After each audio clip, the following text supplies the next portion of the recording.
Recently, as many of you may have seen in the news, US President Donald Trump visited the United Arab Emirates. He was warmly welcomed with a grand ceremony at Qasr Al Watan, the presidential palace in Abu Dhabi. Among the events was a cultural performance that claimed to represent local traditions.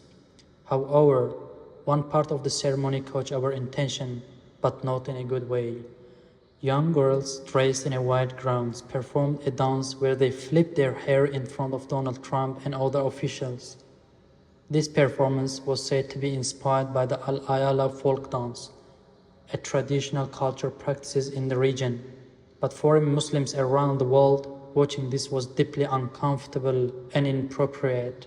Let's be very clear, this has nothing to do with Islam.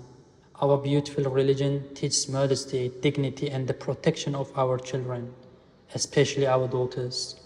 Islam does not support putting young girls on public display in such a way, especially in front of male political figures and cameras. Allah says in the Quran, "Indeed, those who love to see indecency spread among the believers will have a painful punishment in this life and the next. Allah knows and you do not know."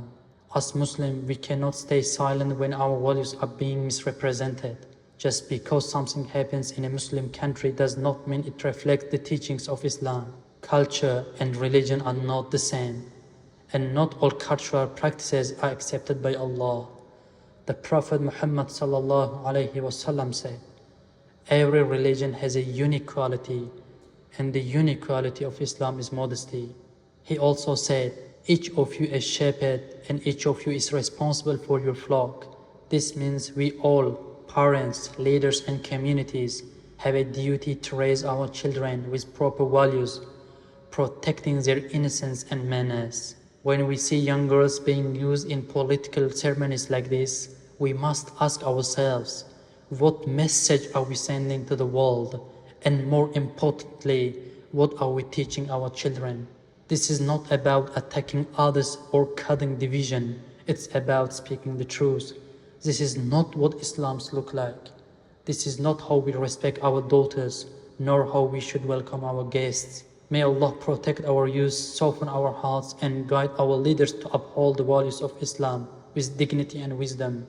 And may we as an ummah always stand firm in defending what is right and what is wrong in our beautiful religion. Ameen.